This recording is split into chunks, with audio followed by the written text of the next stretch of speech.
wanted for a long time. Assuming he doesn't put Thor in pinstripes. Well, that would be, right? That would be a thing. Listen, the Mets would be an improved ball club, I think, with that deal. But yes. I don't want to. I can't. I don't want to see that. Just no. Send him somewhere else. Speaking of making moves, let's go to Danny and Carteret. Hey, Danny, Dan, move maker, Dan. Hey, good morning, fellas. How you doing? All right, Danny. what's going on, brother? I'm calling to share my thoughts about this Thor to the Yankees stuff, but real quick, first, I would just like to express my condolences to Lena during this difficult time for her. Absolutely, Dan. It's very nice of you.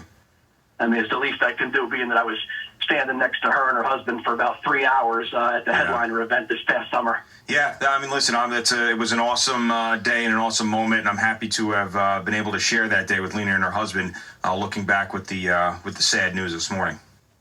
Yeah, definitely. It was definitely cool meeting another regular family member of the morning show.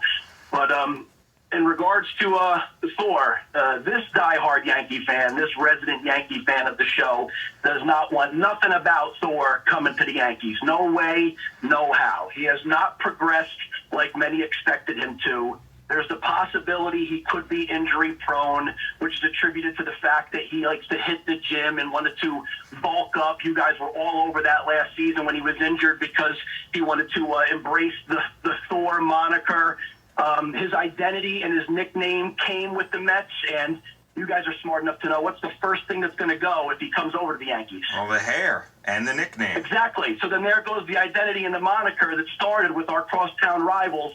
Send that guy out to the West Coast, to the Padres, or to the Giants, or to the Dodgers, where the West Coast weather and sun can shine on his golden locks, and he can have a career out there, because he ain't no New York baseball player at all.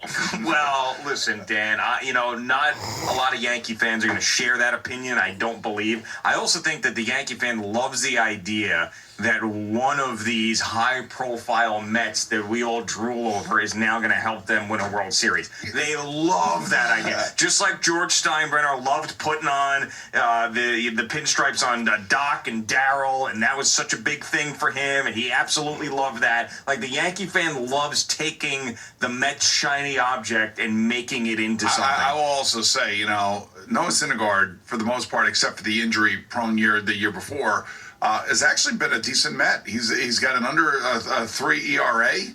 He started 25 games last year, had 2 complete games last year. I mean, he may be at his highest trade value right now. That may be the case. But it's not like he's been a bad Met. No, he hasn't been. It's just that you feel like... That's why Met fans don't want to let him go. Because we still feel that there's a lot there left. And we just don't want to hand it away for nothing. Right. I mean, the problem is there's a better pitcher on the staff in Jacob deGrom by a lot and had a magical season. There's been injury stuff with Noah Syndergaard.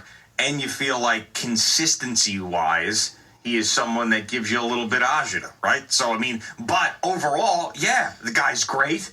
But you put Jacob deGrom on that same staff, and you're not paying as much attention to Noah. He's been in the majors for 4 years.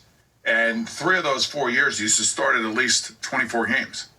Now, it's not like it's terrible. I mean, like, it's good. It's okay. I mean, given what he dealt with in the year that he hurt his lat muscle, that was his own fault. Mm-hmm. You know what I mean? Yeah. Like, everybody knew that he was going to come. He came back and everybody was like, wow. That's how much bigger he was. It was so stupid. That was really one of the dumbest things. And, when you could, like, as Dan was saying, everybody was calling that, too. Like, what are you doing? Yes. You need to get bigger and throw harder? What are you, nuts? Take a look at Edwin Diaz. I think he weighs like 170 pounds sopping wet. Right, exactly. And he throws the ball like 98 miles an hour. Ray in Huntington, what's happening right